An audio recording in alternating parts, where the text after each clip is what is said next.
may be asking yourself, how the hell did he get a 1042 cassette to shift that well with a long cage road derailleur? And there's three things you have to be concerned with. First thing is the chain length. This chain is as long, or as short as it could possibly be before the derailleur cage would basically snap off. If the derailleur cage were rotated this way, this offset would force this guide pulley into this 42 cog. So you basically have to take an extra link off to get this as tight as possible. So just by the shape of the cage, it will force the guide pulley away from the 42. If we go into the 36, that's kind of like a normal position. If this were a 36 cassette, that's how long you'd want the chain to be, basically. So you basically want to get the chain length for a 36 cassette, and then when you shift into the 42, because of the pulley offset, it'll shift just perfectly into the 42. And I've been doing this for months and I've never had any issues, no chain falling off. As long as your limit screws are set up correctly, nothing bad is going to happen. The second thing you have to do is, believe it or not, I do not have a B limit screw in at all. I know that sounds insane. Like, how do you get that pulley away from the cassette? Like I said, it's all chain length. You don't need a B screw to get that away because of, like I said, the offset of that pulley. So that's step 2. Take out your B screw. You don't need a long B screw, you don't need a short B screw. You need 0 B screw. And the third thing is, I have the Roadlink set up tilted all the way back, and what that essentially does is that is the B screw adjustment. I'm going to show you if it's set up straight down, like they recommend installing it. I'll show you what how that affects the shifting. Okay, I've repositioned the Roadlink so it's straight down, and I'm in the 10 tooth cog right now. I'm going to shift into the 12 tooth. You see, it doesn't really want to go. Try again. Oh, it went that time. Try again. Went that time. Try again. Doesn't want to go. It's like 50% of the time it will not shift up. And I'll show you why that is. If I take 5mm Allen key, loosen this, the top one, and then I take the Allen key on the bottom one to pivot the derailleur.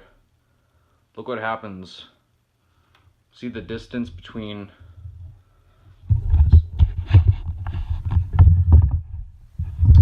the 10 tooth cog and the guide pulley when I shift it back.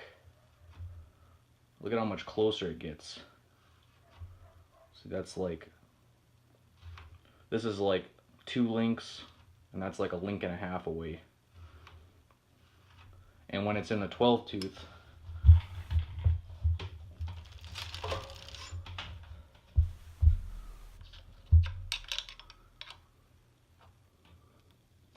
same story, much closer. The shorter this distance is, the better it's going to shift in these smaller cogs. You need to loosen this.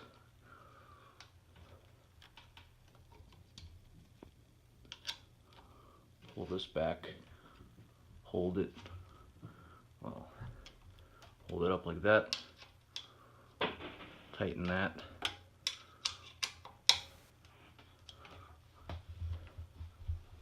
and it will shift, go back into the 10, it'll shift into 12 every time.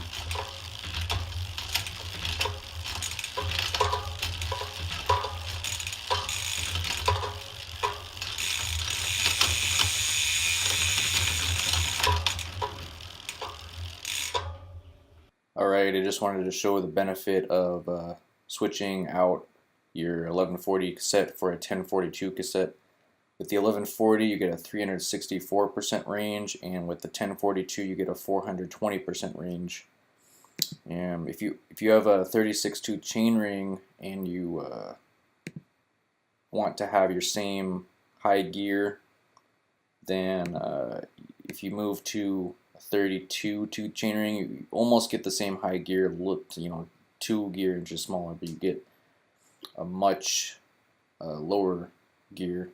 And 32-42 is basically enough for loaded touring. You're in the low 20s, and you have a pretty decent high gear as well. That is, if you like to spin. If you like to grind, not so much. And say you're happy with the low gear and you just want to go a little bit faster, then you can move to 38-tooth chainring. You have the same, almost the same low gear. You get an extra about 18% high gear. You're over 100 gear inches here. And the other benefit of that is, if I switch over to speed, say you're at 100 cadence, you have slightly tighter cruising gears. So if you're cruising between 17 and 26 miles an hour, you have a 18, 15, 13% jump. But with the 1042 cassette, even though it's a wider cassette, believe it or not, if you have 38-tooth chainring, then you have 17, 14, 13. So you have a little bit, just a hair tighter spacing for cruising. Hopefully that helps you understand the benefit of this little hack, little mod. I've been running it for months, 3 or 4 months, almost every day, 300 miles a week. Do not have any issues at all with shifting, with the chain falling off, breaking derailleur, hanger, nothing like that. So thanks for watching, and stay tuned for more.